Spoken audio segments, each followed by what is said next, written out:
America की central command ने Iran के गोरख और जजीरा कश्म को रेडार तंसीबात को निशाना बनाने का दावा किया है। सेंट कॉम का कहना है कि आबना हुर्मुज़ और खलीजी ममालिक की तरफ दागे गए मुतादिद बैलिस्टिक मिसाइल और ड्रोन्स को रोक दिया है। हमले में किसी अमरीकी एहलकार को नुकसान नहीं पहुंचा। बहरीन में 5th फ्लीट हेडक्वार्टर को नुकसान पहुंचाने का ईरानी दावा गलत है। ईरान ने 7 मिसाइल दागे, जिनमें से 6 रोक लिए गए। 7वां हदफ तक न पहुंच सका। दूसरी तरफ कुवैत का फजाई दिफाई निज़ाम मिसाइल और ड्रोन हमले रोकने में मसरूफ है। बहरीन ने हमले के खतरे के पेश नज़र एयर रेड सायरन फाल कर दिया गया है।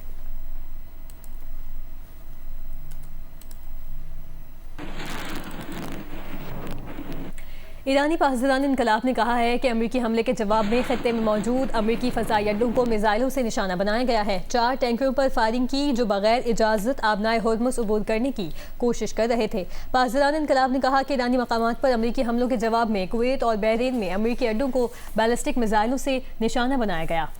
पासदारान इनकलाब ने खबरदार किया कि अगर अमरीका की कार्रवाइयाँ जारी रहीं तो आबना हुर्मुज़ से तेल और गैस की बरामदात की मुकम्मल बंदिश के नताइज का जिम्मेदार अमरीका होगा।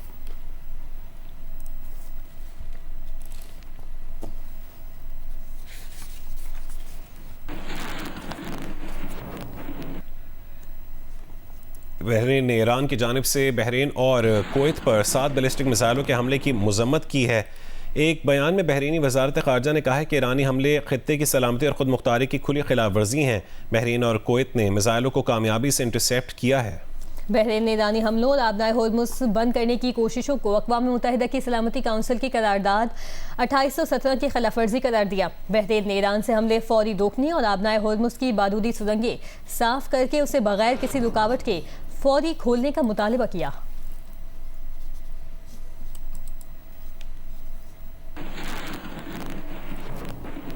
ईरानी वज़ीर ख़ारजा अब्बास इराक़ची ने ईरान पर लबनान के मामलात में मुदाखलत करने के लबनानी सदर जोसेफ ऑन के बयान को हदफ तनक़ीद बनाया है। लबनानी सदर जोसेफ ऑन ने CNN को इंटरव्यू में कहा था कि ईरान लबनान के मामले को अमरीका के साथ सौदेबाजी के तौर पर इस्तेमाल कर रहा है। ईरान को लबनान के मामलात में मुदाखलत नहीं करनी चाहिए। ईरानी वज़ीर ख़ारजा अब्बास इराक़ची ने इस पर रद्द अमल में कहा कि जोसेफ ऑन के बयान को देखकर लगता है जैसे लबनान के 5वें हिस्से पर ईरान ने कब्जा किया हुआ है। लबनान की चौथाई आबादी को ईरान ने बेघर किया है। जोसेफ ऑन के बयान से लगता है जैसे ईरान ही वो मुल्क है जो रोज़ लेबनान पर बमबारी करता है। उन्होंने कहा कि लेबनान को असल दुश्मन उसके सदर से बचाया जाए।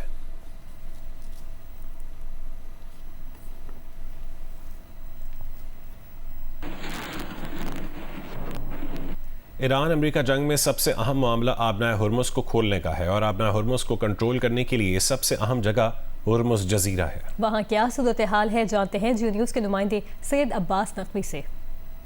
जी नाज़रीन, आबनाए हुर्मुज़ के ख़ास जजीरे में अभी हम मौजूद हैं।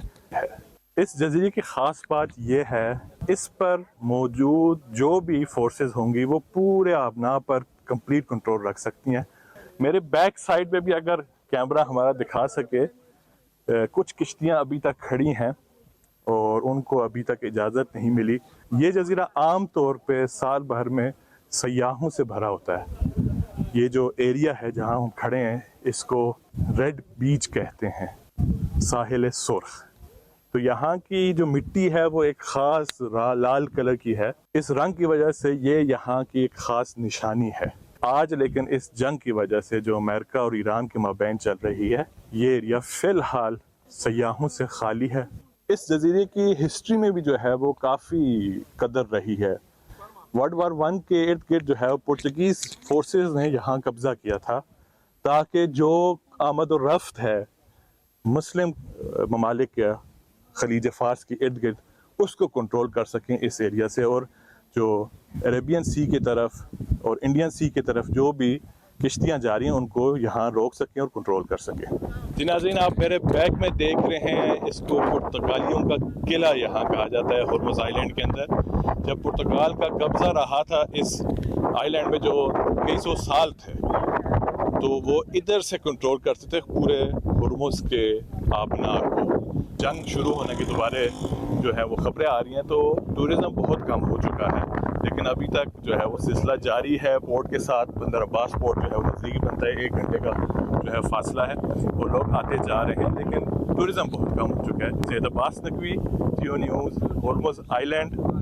ईरान। गिलगित बल्तिस्तान असम्बली के इंतखाबात के लिए इंतखाबी मुहिम का वक्त खत्म हो गया, जिसके बाद हर किस्म की इंतखाबी मुहिम चलाने पर पाबंदी आयद है। पोलिंग अमला और पोलिंग का सामान रवाना किया जा चुका है। GB असम्बली के 24 नशिस्तों पर इंतखाबात कल होंगे। गिलगित बल्तिस्तान असम्बली के लिए इंतखाबात के मौके पर सिक्योरिटी के सख्त इंतजाम किए गए हैं।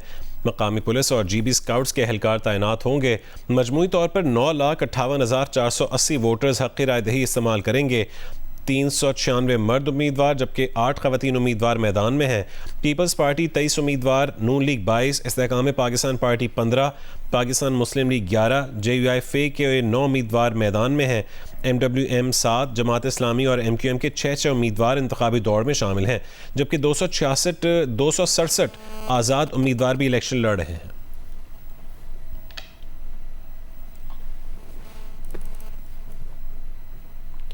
गिलगित बल्तिस्तान के 24 हल्कों में कल होने वाली पोलिंग के सिलसिले में इंतखाबी सामान की तरसील और अमले की तैनाती का अमल जारी है। तफसीलात बताएंगे गिलगित से सादत अली मुजाहिद।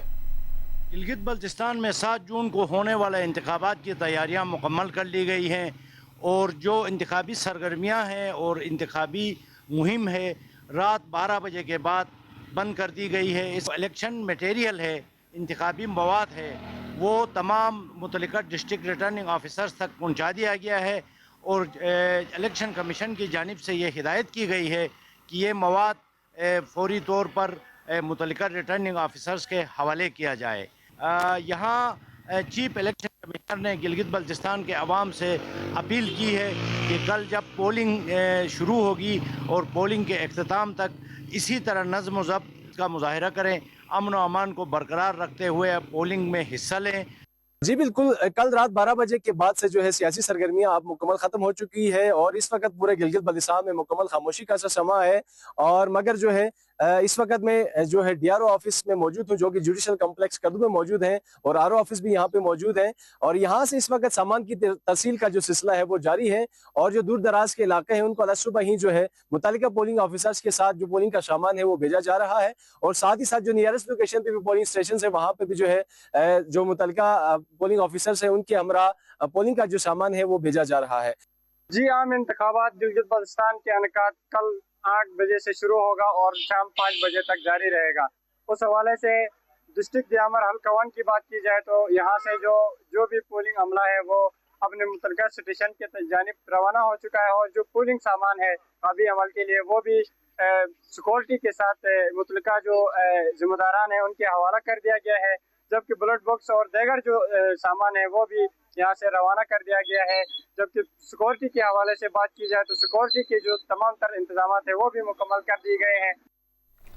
गिलगित बल्तिस्तान में 3 माह की ताख़ीर के बाद इंतखाबात हो रहे हैं, जहां 24 नशिस्तों के लिए 18 सियासी जमातें और 250 से ज़ायद आज़ाद उम्मीदवार मैदान में हैं। डी न्यूज़ में शाया होने वाली नादिया सिद्दीक मलिक की तज्ज़ियाती रिपोर्ट में बताया गया है कि इस इंतखाब में सियासी ख़ानदानों के वारिस, पार्टी तब्दील करने वाले रहनुमा और नए चेहरे सब एक दूसरे के मद्दे मुकाबिल हैं। पीपल्स पार्टी ने सबसे ज़्यादा 23 उम्मीदवार मैदान में उतारे हैं, जबकि मुस्लिम लीग नून 22 नशिस्तों पर मुकाबला कर रही है।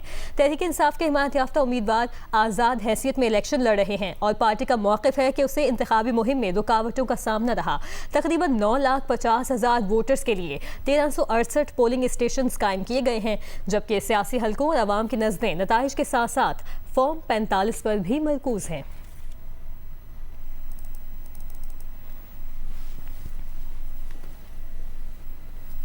हुकूमत आज़ाद कश्मीर ने Jammu Kashmir joint Awami action committee को कलदम तंजीम करार दे दिया है। इस सिलसिले में रियासती महकमा दाखिला ने नोटिफिकेशन जारी कर दिया है। Jammu Kashmir action committee, joint Awami action committee और अवामी एक्शन कमेटी के नामों से काम करने वाली किसी भी तंजीम को फर्स्ट शेड्यूल में शामिल कर दिया गया। नोटिफिकेशन के मुताबिक सदर आज़ाद जम्मू कश्मीर ने फैसले की मंजूरी दे दी है। हुकूमत आज़ाद कश्मीर के मुताबिक तंजीम के खिलाफ अमन व सलामती को नुकसान पहुँचाने के माकूल शवाहिद मौजूद हैं। नोटिफिकेशन में कहा गया कि ये तंजीम रियासत में इंतशार पैदा करने में मुलव्विस पाई गई है। महकमे दाखिला के मुताबिक ये तंजीम आवाम को खौफजदा करने और मुआशरे में अदम तहफ़्फ़ुज़ का एहसास पैदा करने में मुलव्विस है।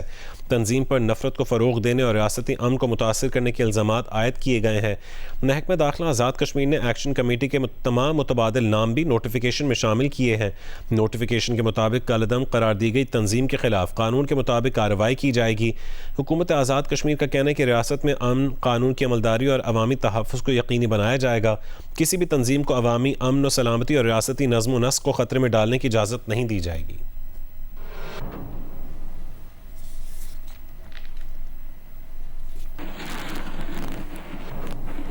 आज़ाद कश्मीर में कलअदम जॉइंट अवामी एक्शन कमेटी की 9 जून को एहतजाज की कॉल पर आज़ाद कश्मीर हुकूमत ने यहां आने वालों के लिए एडवाइजरी जारी कर दी है, जिसमें कहा गया है कि सयाह और मुसाफिर 5 से 20 जून आज़ाद कश्मीर आने से गुरेज करें।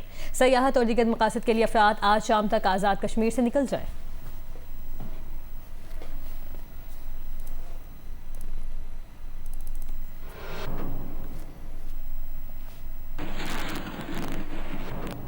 खेल के मैदान से खबर दें, जैवलिन थ्रोअर अरशद नदीम ने हज की सादत हासिल करने के बाद दोबारा ट्रेनिंग का आगाज़ कर दिया है।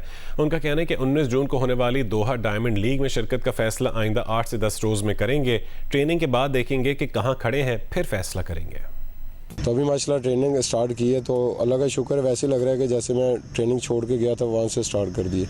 तो बाकी इंशाल्लाह अभी करते हैं ट्रेनिंग, तो आगे जो कंपटीशन आ रहे हैं उनके लिए इंशाल्लाह अच्छा डिसीजन देंगे। 19 जून को डायमंड लीग है कतर में, तो उम्मीद है कि इंशाल्लाह 8-10 दिन में इंशाल्लाह हम फैसला हो जाएगा कि हमने इंशाल्लाह जाना या नहीं जाना। नज़रें तो मेरी कॉमनवेल्थ गेम्स है, अल्टीमेटली वर्ल्ड चैम्पियनशिप है और एशियन गेम्स है, उसमें दूसरे भी डायमंड लीग भी हैं और भी कंपटीशन होंगे। बाकी ये 3 मेरे मेन जो है ना वो कंपटीशन है, इंशाल्लाह उम्मीद है इसी पे फोकस।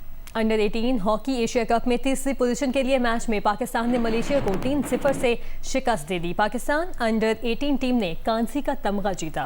पाकिस्तान की जानिब से पहला गोल अजीज़ अहमद ने किया। पाकिस्तान की जानिब से दूसरा गोल हैदर आसाम ने पेनल्टी स्ट्रोक पर किया, जबकि तीसरा गोल अदील ने किया। मलेशिया की टीम कोई गोल ना कर सकी।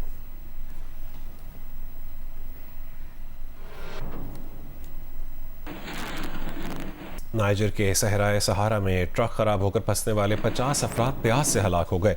हुक्काम के मुताबिक ये लोग ईद उल अज़हा की तातीलात के बाद माली से वापस आ रहे थे जब उनका ट्रक खराब हो गया। शदीद गर्मी में ट्रक में मौजूद पानी का जखीरा खत्म होने से हलाकतें हुई। नाइजर हुक्काम के मुताबिक सिर्फ 2 अफराद जिंदा बचे जो पैदल सहरा अबूर करके करीबी इलाके पहुंचने में कामयाब हुए।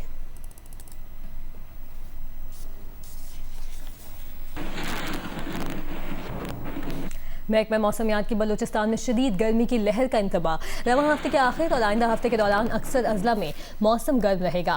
महकमा मौसमियात के मुताबिक बलूचिस्तान में दिन के वक्त दर्जा हरारत मामूल से 6 से 7 डिग्री सेंटीग्रेड तक बढ़ने का इम्कान है। चागी, वाशिक, पंजगोर, खारान, नोशकी, सिब्बी, मस्तूंग शदीद गर्मी से मुतासिर हो सकते हैं।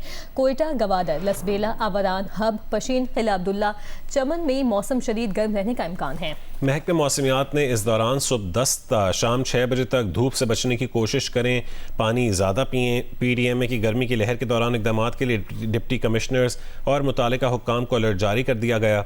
हीट स्ट्रोक से बचाओ, पानी के ज़्यादा इस्तेमाल के हवाले से आगाही देंगे और हंगामी तिब्बी सहूलियात, अद्वियात और इब्तदाई तिब्बी इमदाद की दस्तयाबी यकीनी बनाई जाएगी।